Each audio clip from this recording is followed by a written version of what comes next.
Hi, my name is Father Joe Menkhaus, and this is the Saint Bernadette Parish Westlake podcast. As a parish family, this podcast is a way that we share our story of faith in Jesus Christ. Join us as we dive deeper into the mysteries of our Catholic faith and the reasons for our joy, especially our hope in the love of God.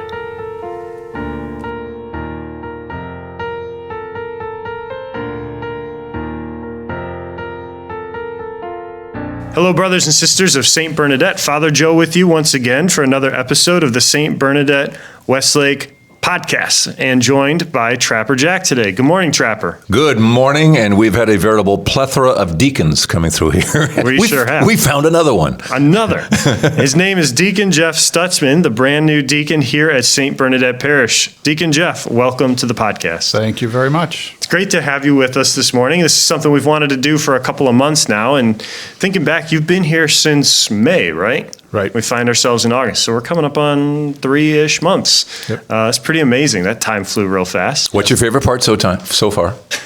All of it. All that narrows it down. That's all of it. Incredibly safe answer. Yeah. Which child do you like the best? Both of them. No, being summer, parish activity sometimes comes to it slows a little. So my main interaction is at liturgy, and I just enjoy it. I enjoy being at Mass. I enjoy the people. I enjoy people coming up and saying hello, even though, as I mentioned when I got here, I still can't remember a lot of names, but I'm getting better, I hope. But no, I love the liturgical life of the parish so far that I've experienced. And you give a nice homily, too. Thank you. You actually have an organized mind. Have you been accused of being organized before? Yeah, I am fair. It depends of where I am. Like downtown, so I work for the Catholic Diocese of Cleveland. My office, very organized. Most of the rooms in my house, very organized. In my bedroom, sort of, quote, my half of the room, not so much. There has to be an outlet. Yeah, it's kind of funny. And actually my home office, too, is a mess. But everywhere else, organized for the most part. It shows. Yeah. That's funny. Well, so with our podcast, we'd love to hear people's stories. And so maybe let's begin at the beginning, where you were born, where you grew up, and what kind of faith was infused into you from the beginning. Well, I was born. I've grown up in the Cleveland area. I grew up in Brooklyn, Ohio, which is about 15 minutes from the parish. I went to St. Thomas More. I think I had what I would consider I did my normal childhood things. I played t-ball and baseball in the summer. Went to swimming lessons. I was a Catholic school product, St. Thomas More, from kindergarten through 8th grade. My parents, we did the normal, family things. We went on the big, I wouldn't say the big vacation, but we went on vacation to, we went camping and little trips around the area. I have 2 brothers and a sister. I am the oldest.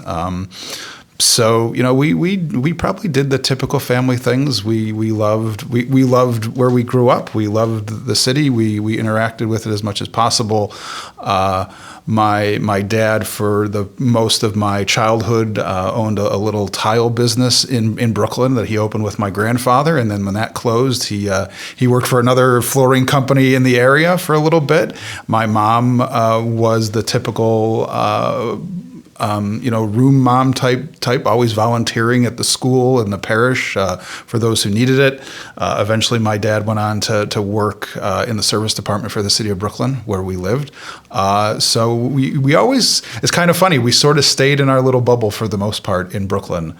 But the childhood was great. And then as far as faith, we went to church. It was the thing we did. Like, it wasn't a question. I guess my story is a little unique in the fact that I was born in January, but my birthday was supposed to be in April. So I was born 3 months early. And in 1980, there was not a high chance of survival at that point. I weighed 2 pounds, 15 ounces. Seriously? Yeah. My mother's favorite picture of me as a child, she's holding me next to an old rotary phone, and the phone is slightly larger than I am. You were close to a record. At the time, it was very. I'm fairly certain I do appear in some sort of medical journal. I had I think a boil under my knee. Like I had to have surgery within days of being born, which was not easy because I was so premature. So that's her favorite picture of me. I spent, I think 4 or 5 months in the NICU. I believe that was I think it was at Metro, and then maybe down to, I don't know if it was down to a main camp. No, I think it was at Metro. It was at Metro. I think I was born, in the old, I think it might be the old Kaiser in Parma. I'm still fuzzy on all those details, but I did spend time in the NICU as a baby. Usually that's health issues, lung, could be anything, but have you had any after effects? The surgery on my knee when I was a newborn, because I was so small, they couldn't stitch my skin. So I actually have a scar on my knee, my left knee, from top to bottom. That's the only thing that I'm aware of. But no other health issues because of being a preemie? No, that's amazing. And the reason I tell the story is because when I was born, the people of St. Thomas More prayed for me. People in my extended family who were not exactly churchgoers at the time started going to church. So I always tell people, if you're looking at my vocation story, and I thank them at my Mass of Thanksgiving, the people of St. Thomas More have been praying for me for 45 years. So I'm always grateful for that, and that sort of brought me to where I am. We've always gone to Mass. We've always served the church, in any way we can give back. It's just been part of who we are. It's not like I had some major moment where, the skies opened and I heard the voice and I started. It's just been always part of who we are as a family. And it's something that, it's as natural to me as breathing is serving God's church. So how did, you make your way through adolescence, childhood and all that? Did you end up going to school for anything or no? College, meaning? Ironically, when I went to John Carroll, so I went, St. Thomas More, St. Ignatius, John Carroll, and my... a good Jesuit. Yes, yeah, I have lots of Jesuit education. I sort of grew in a love for communications. I started working at the John Carroll radio station, WJCU, and I wanted to be, ironically, a morning radio disc jockey. Oh, there's no future in that. That's I slowly learned this. That was my goal. With all due respect, I used to listen to John Lanigan in the morning. Sure. Him and Jimmy Malone, and even in college, I interviewed Jimmy Malone for a project, and he invited me in to see the morning show. It was an interesting experience. Right out of college, I had an interview with Q104. And I bombed it. It was for sales, and I was horrible at it. Apparently, I knew I was totally unprepared for that type of interview. But in addition to my communications degree, I also had a religious studies minor as well. And I had, by that point in college, I had already been hired as the youth minister at St. Thomas More part-time. So I've already been working in ministry. So I had that interview at Q104. The man was polite. He gave me the application, asked me to apply, and as a favor to him, I didn't, because it was not for me. It was not for me. And I have friends who are in the business, and I know people who do that, and they're great at it. It was just not going to be my life, apparently. And then ironically, a couple weeks after that interview, a job for the Diocese of Cleveland came across the desk of a friend of mine at the parish. He's like, "You'd be good for this." So, and what was that? Originally, I was hired as the catechetical media consultant in the Office of Catechetical Services for that diocese. So, in short, catechetical religious studies or religious school. It's traditionally associated with what you would consider PSR, but it's the office that examines faith formation. And so, my job there as the media person was to look at the media's influence in our world and our faith. So I would do a lot of little presentations on... And this is in the early 2000s, right? Yeah, this is 2003. I worked in that office. I was there for 10 years, in 2003 to 13. So that was like groundbreaking for the church at that time. Yeah, I mean, they told me that the position I had been hired in was unlike any other position a diocese had. Years ago, the diocese used to have what they call the lending library, where if you needed a video on something, you would call the office and say, "Hey, I need a video on baptism. I need a video on this for my classroom," whatever. And the lending library would send that video to you, or you'd pick it up, just like your normal public library system.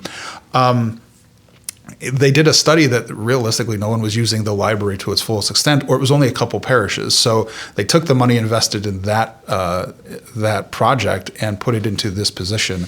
And then what we did is we used to give the money that was given to us for the resources. I developed a process to give away grant money. The Knights of Columbus were very generous and are very generous with the diocese. And one of the collections that they do was directly for religious education resourcing, and they give that money to each diocese. So we would take that money and then give it to parishes. So instead of renting or borrowing from us, they could just buy their own to have. So I did that. I did a lot of speaking on a variety of topics. The one that really took off was I talked about faith-based internet safety. And that was all the media talks were faith-based. But what's the connection here? Okay, you're going along with this Catholic education. Yeah. And they hired you for that particular job, which says this guy's Catholic and loves his faith. So, what's the connection in all the education and where you ended up that everyone or that you knew that it wasn't secular media but something closer to the church? I'm a firm believer that God sort of puts you on paths in life, and I think that path through the secular media was it was such a point to just turn the other way. That it was just an interesting sort of course of events. I had, again, faithful Catholic practicing, part-time working at a parish in ministry. I sort of didn't do so well in a secular interview, and then God just opened this door into church ministry for essentially professionally for me. That was pretty good. It's pretty awesome. Yeah. So you worked for the diocese, and then eventually ended up getting married to Joyce. How did you guys meet? Again, not that all of life must revolve around the church, but this actually it does. We met through the church, through our faith. We were both active in our parish's youth ministry, the high school youth ministry. Joyce is a couple years older than I am, so during the summers. The quote alumni of the group would come back to play softball. That was the summer activity. We played softball every Sunday at 6:00 behind the Brooklyn Rec. We played there at 6:00, and at about 8:30, when you could no longer see the ball, the whole group dispersed to a local restaurant to enjoy the evening with. It was funny. It was either Applebee's for half price apps maybe, or Denny's for simple food. So we used to do that all the summer, and the alumni used to come back over the summer because we didn't have enough to fill out enough for the softball team. So we just all sort of hit it off collectively as a group. We were friends for a couple years, hanging out in the group, and then eventually. Around my senior year of high school, we decided that we might start dating. That's sort of what we want. So we dated end of my high school career, all through my life at John Carroll. We got engaged a couple years into that. And the interest, like when we got engaged, we went to obviously both sets of our parents and said, hey, we're gonna wait to get married until I've graduated and a year has passed, and God willing, I have a job. And Joyce was working at the time because she had graduated college by then. But so again, we met because of our faith. Yeah. It wasn't like some chance meeting at a bar or something. It was we were both heavily involved in our faith. Joyce is a parishioner of St. Thomas More for her whole life as well. I knew who she was as I went throughout grade school and high school in the parish. So I knew who she was, and it was just again, did God bring us together? Yeah, yes, He did. Yes, and through those interesting years of say 18 then you're waiting at 20 and 22 and 23. This is ongoing and building and growing. And in the meantime, the obvious question eventually here is, where does the diaconate fill in here? Where does that come from? Realistically, for me, it was a natural progression, but it definitely came later. I'm 45. I started formation around 40. I'll be honest. I've always thought we had at St. Thomas More, we had a couple of deacons there growing up. Deacon Marty and Deacon Rudy, who both passed on.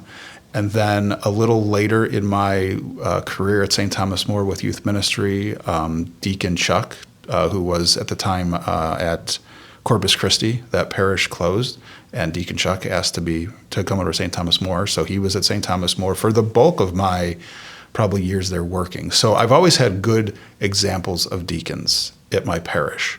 And I've always felt a calling. I've always felt a calling to be married, to have children, to have a wife. And I was thinking, oh, you know what? When I get married, as soon as I'm able, at 31, you could enter formation at the time. I'm going to enter formation. I'm going to be the youngest deacon, and I'm going to do this, and I'm going to do this, and I'm going to do this. And as you can hear by that pattern, it was not centered in the right space. It was I. And to be honest, life happened. Life was just way too busy to do anything else. We were married in 2003. Our first daughter was born about a year and a couple months later. So realistically, the time was not right, nor was my mental focus correct. And then about 6-7 years ago, there were a couple of things that happened in my life that just sort of reintroduced me to the concept. It was something, again, I was always in, but I always thought, there's no way I could fit into my schedule. We were so busy. We were a family with 2 children, active, CYO, other things all the time. I referee basketball. I do a lot of other. I have couple little odd jobs that I do on the side. I had the youth ministry job. I had my full-time job. It was just never there. The program actually paused at a moment at some point in that time, so they could sort of retool and make sure they were in line with what the church asked for formation. It came back, and I'm like, it wasn't really an interest. And then 6-7 years ago, I was at it was an homily that who's now Archbishop Perez, gave at one of the ordinations. I think it was his last ordination as Bishop of Cleveland. And he said, if you wait for the perfect time for a vocation, you're going to wait forever. So pray about it and be open to it. And I'm sitting there live streaming this Mass in the cathedral, and I'm like, maybe he's talking to me. And then a couple weeks later, I was at a wake for a family member of a friend. And there were some other parishioners there at from St. Thomas More, and a woman, and I don't even think she knows this. And I don't think I've ever told her this. And I don't know if she's a podcast listener, but her name's Annette. And she walked up to me out of nowhere at a wake at a funeral home and said, hey, Jeff, have you ever thought about being a deacon? And I said, well, yeah, I do. It's something I think about. You know what? That's good. I pray for that for you. And that kind of caught me a little off guard, that this woman, who I've known around the parish, I've seen her, we've chatted, but that sort of came out of nowhere. And then a couple weeks after that, Deacon Dave Kushner, who was the head of the formation of the diaconate at the time, stopped in my office downtown to ask me a question about something that I was doing that he needed help with in the office. And he's standing at my door, and I said, Dave, I think I'm supposed to talk to you about being a deacon. He said, okay, let's go. And we went back to his office. We chatted for a few minutes, and then we agreed that it would be good to set up an appointment for me and Joyce to come and speak with him and understand what the program is about. And then we'd take it from there. And then a week or two later, we both came down and sat there, and he gave us the ins and outs of what the program requires. And we went home, and it was kind of the point where COVID was starting a little bit. I think at this point it started to sort of shut things down. But as life started opening up, we looked at our life and said, if we wanted to, we could do this. Other things had stopped in life that allowed the opening to allow the schedule that would be formation to happen. And so it just so happened that even as the world sort of came back to life after COVID, we didn't put things in our schedule that weren't really, quote, important to us. And so, we put back things for the family, but all the little hats that I sometimes wear, we don't need to do that. And this just ability to go to be in formation just happened. And it was then that we decided that, hey, we could do this. I really love when moments like that happen in life. It seems like, I shouldn't say most, but a lot of the times the Lord really needs to hit me upside the head and get me moving in a different direction. But it's so good when you just sort of fall into it. Yeah. And that's really, coming back at myself here, when I need to get hit upside the head, it's because I'm going in a direction opposite usually of what he wants me doing. But it sounds to me like you were just open and. Yeah. That it was in the silent moment. Yeah, really. Yeah. He was in the whisper. Yeah, like, I mean, in the early years or even the first 10 years of our marriage, you would, schedule-wise, you would have never been able to fit anything else in the schedule. You said something really key, too. You talked about how you and Joyce went down for the conversation, and then the two of you did. What people may not realize is how important it is. They're not just looking at you. They're looking at your wife, too, going, will she support this, correct? Yeah. The most, and I say this with all due respect to everything else and to God, around formation, she is the most important person in the program, at least in my eyes, to me. Because at any one minute, she could call the head of formation and say, you know what, he's not home enough. I want him out. And I'm out.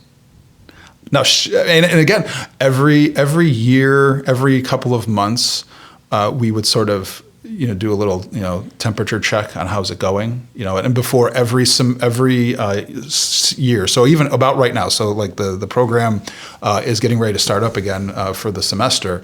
I go to my kids and to Joyce and I said, okay, I know you're just, oh yeah, go ahead, honey, do whatever you want. But I said, no, seriously, think about this. Are we sure this is what we still want? And this is okay. And everyone's okay with me moving forward. And both of my daughters and my wife always gave a positive, yeah, this is good. This is what you've been called to do. Let's continue on. But yeah, she has a lot of authority in the process, which is great. I told her at my Mass of Thanksgiving, and I've told her this multiple times in the weeks up to ordination, this is a we thing. Even though, yeah, I'm the one who got ordained and I'm the one who, helps and assists at Mass and ministry, this is a we thing. And you'll often find her with me. Even if, sometimes she just likes to be present with me. You're probably not going to see her do any public speaking or things like that around the parish, but she is a great support to me in ministry. Plus, she's the one who proofs the homilies.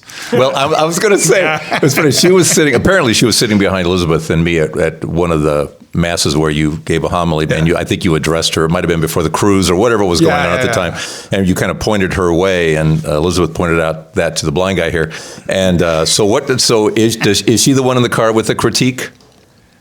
Or does she wait a day? How does she do it? Actually, when I write a homily, she is the one. When I say proofer, I don't mean like grammar and things like that, because I write sort of a flow of how I would talk. I present the homily to her. I read it out loud in front of her at the house. You are brave. So that you are brave. I always tell her, I said, put a stopwatch on it. Let me see how long it is, even though I know how long it should be. And then at the end of it, I just asked her, did it make sense? Did you like it? Was it something you'd want to listen to? And how long was it? And a couple of times she's like, hey, that reference to whatever? She's like, yeah, that doesn't fit. I'm like, yeah, I just kind of threw that. And they say, yeah, get rid of that. So she has a good, again, we've been raised in the faith. We have a good, hopefully, faith ear when it comes to hearing homilies and whatnot. So so she is a good sounding board for homilies. As I sit here today, I'm supposed to give one this weekend, and I'll be very honest, I'm a little stuck. So I'm hoping in talking with her, we get unstuck as far as ideas flowing for this weekend. Waiting for the Holy Spirit. I'm waiting. Yeah. And I'll take the necessary time to make sure it happens. But but she is great. She is great. They one of the interesting things they always tell you at formation, they ask you this question almost constantly. If, and this is something you really have to consider, if once you're ordained, if your wife precedes you in death, you are not permitted to get married again as a deacon. There are a couple of very there's a couple reasons why you could, but generally the average deacon does not have those reasons within his life. I know I don't. And so they ask the question, are you okay with that? They ask her the question, are you okay that you can't get married? And ironically, many of the wives are the bigger objectors in that. Like, they want their husband to be able to remarry, God forbid, if something happened. And when they asked me the question, I said, I've enjoyed being married. And when I say that, I don't say it as a general concept. I enjoy the concept of being married as if it could be with any person. I love being married to her. And if God forbid something happened to her, I think that I've just been content with our marriage to the point where I'd probably obviously just devote more time to the church. But I enjoy being married to her specifically. It's not like it could just be anyone. So like that question they ask in formation, it's never really been an issue for either of us. Plus, I don't want to do the whole dating and stuff again. That's crazy. Yeah. Or planning. Like, again, we interact with people who plan weddings and stuff. When I hear what everyone's doing for their weddings nowadays, and this and that, and then when you get married, the gender reveal, all that kind of other stuff with babies, stuff like that was never. We were never part of that kind of culture when we got married. I'm like, I could not handle all of the extra hoopla that probably social media, ironically, adds to those events of life. And this isn't your only life here. Obviously, you still have a job with the diocese. You want to talk about that a little bit, because that's interesting work. Yeah, I love my job for the diocese, and I say that not just because it's possible they'd be listening to this from time to time, but right now I'm the senior manager of digital communication strategy. I'm responsible for our social media platforms, our website, our audio production, video production, live streaming, anything digital that we would do. And even though that, like, our Northeast Ohio Catholic magazine is an actual physical magazine, I do every so often have some words or pictures in there, or have some input on how that's produced as well. So it's a lot of I always tell people I have the fun job. I'm on social media all day looking at trends and things like that, or we're coming up with posts. I do supervise a couple of people in the office, and they do great to support the digital efforts that we do on social media and other things. Or if another pitch for another product is My Daily Prayer. If you're looking for a daily, just a short 10-minute thing, dioceseofcleveland.org/mydailyprayers. It's a reflection from a priest or one of our bishops, and then about 5-6 minutes of what we consider a recitation of traditional Catholic prayers. It's a great way to start your day, or end your day, or need a break in the middle. But it's those kind of products and those kind of offerings that we look at, or that I'm responsible for in some fashion with others in the office. It's pretty cool. I love it. Ironically, my wife Joyce, she also works for the diocese. She 3 years ago, she got hired to do accounts payable. Her job is fairly the same every week in and out.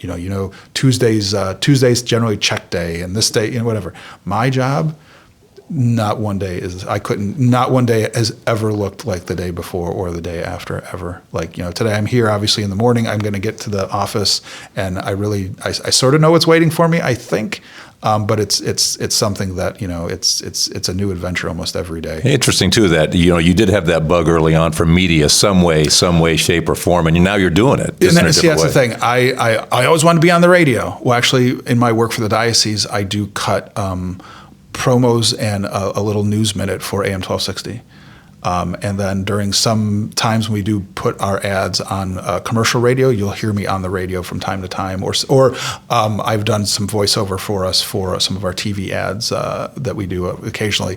And like someone will come up to me, or I'll be in the house, the TV would be playing, and I'll hear my voice in the other room. I'm like, what is kind of weird. I'm like, oh, it's our ad, because I don't handle the ad buying. I don't know when they're going to be on.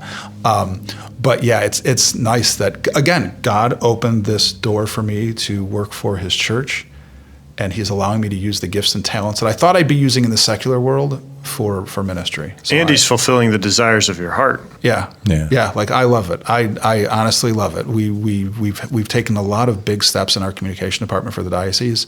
From, we have a podcast studio, a TV studio. We stream mass through if you saw the setup on how the stream for the mass happens, technologically, it's pretty advanced and pretty neat to be a part of it. And I'm just happy. I'm happy that I was properly prepared through my education at John Carroll to be able to do this kind of stuff, and I love the fact that I'm doing it for the church.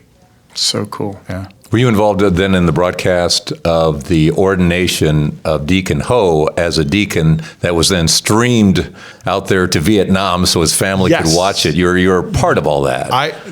Yes, I am the producer and director and camera operator, sound engineer. That's the one interesting thing. When you see, maybe when you went to a TV station, you'd see, somebody on the switcher that does the cameras, and there's a cameraman, there's a sound engineer. When we stream mass, it's one person doing all of those jobs. So yeah, so for Deacon Joe's ordination, I am the guy pulling the switches and the dials behind the scenes. Actually, I'm the one for most of this, what we'd call special or different masses. Kaylee, who works in our office, she does the daily streams, the Sunday streams, the normal stuff, and I usually take the other things just to give her a break in there. So I handle ordination, some Holy Week stuff. It was ironic though. I had to. I obviously couldn't stream my own ordination, so I had to bring people up to speed on how ordination works and what cameras to use. But yeah, that generally is me behind the scenes on those kind of things. But yeah, I've seen, I think, every ordination for the past 10 years through the eyes of our cameras in some fashion. That's awesome. It really is. So you got any, maybe to close us up here, anything that is really exciting to you about Saint Bernadette? You're on a 6-year assignment here, right? 6 years? Yes. Anything that's really exciting to you? Father Phil has said it to me a couple of times. So once it was announced that I was coming here, I came here for Mass in the morning and then went out to chat with him and have a little bite to eat. And he said, this parish is primed and ready. It's primed and ready for not that it's not great now, but it's primed and ready to sort of take that next step. And I'll be honest, this parish reminds me a lot about St. Thomas More, especially the feelings I had about the parish growing up as well. And I'm just excited to be here. Because if there's, almost in my head, I'm like, if there's something great that's going to be happening here, which I believe there will be, I want to be a part of it. So it's just like that. There's something here. I know, again, right now we're sort of getting towards the end of summer.